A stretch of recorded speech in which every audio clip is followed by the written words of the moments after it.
జీరా rice paneer చేసుకుందాం రండి. ముందుగా పన్నీర్ ఎలా చేసుకుందామో చూద్దాం రండి.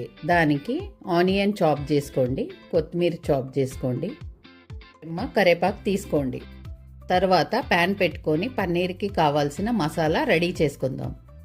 ఫస్ట్గా ఎండిమిరపకాయలు 4, బ్యాడిగే మెంషన్కాయ 4, ధనియాలు, సోంపు, జీలకర్ర, 4 లవంగాలు, మెంతులు, మిరియాలు వేసుకొని దూరగా వేయించుకుందాం.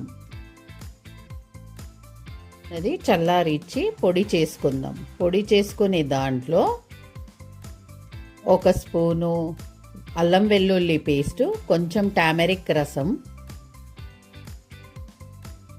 వేసి మెత్తగా పేస్ట్ పట్టుకుందాం.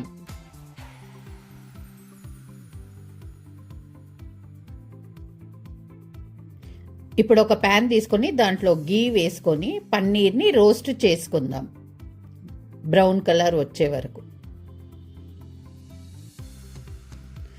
పన్నీర్ రోస్ట్ చేసుకొని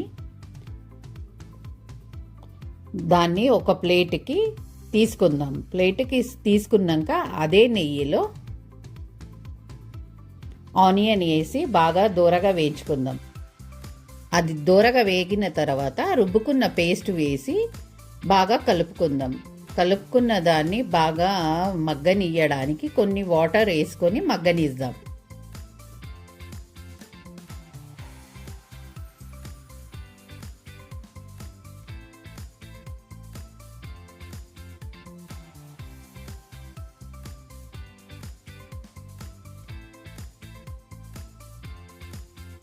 అది పచ్చివాసన పోయినాక 2 స్పూన్ల పెరుగు వేసుకొని బాగా కలుపుకుందాం.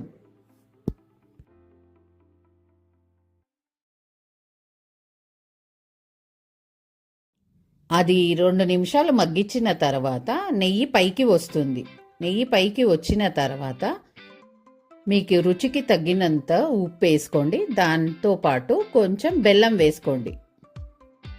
ఉప్పు బెల్లం వేసింది బాగా దాంట్లో కలిసేటట్టు కలుపుకోండి.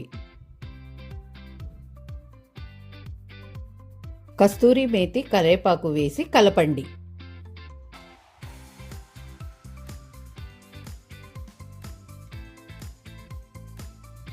అది కలిపి పెట్టినాక 2 మినిట్స్ అయినాక వేయించి పెట్టుకున్న పన్నీర్ని కూడా వేసి బాగా కలపండి. ఇప్పుడు లాస్ట్లో కొత్తిమీర వేసుకొని ప్లేట్లో సర్వ్ చేసుకోండి.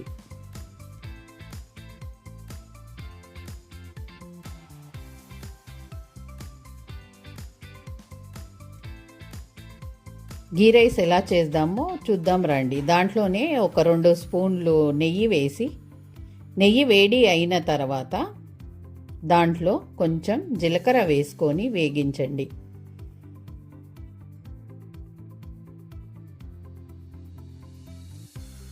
జీలకర్ర వేగే వరకు పచ్చిమిరకాయలు, వెల్లుల్లి, కొత్తిమీర చాప్ చేసి పెట్టుకోండి. చాప్ చేసి పెట్టిన వెల్లుల్లి వేసి బాగా మగ్గనీయండి.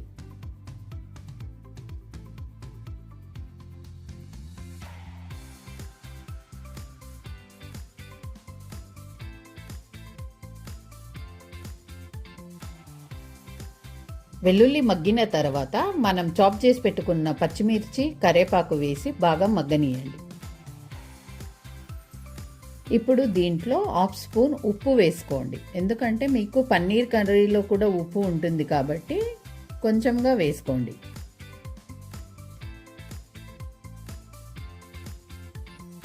మగ్గిన తర్వాత అన్నం వేసి అన్నంకి సరిపోయేంత పెప్పర్ వేసి బాగా కలుపుకోండి.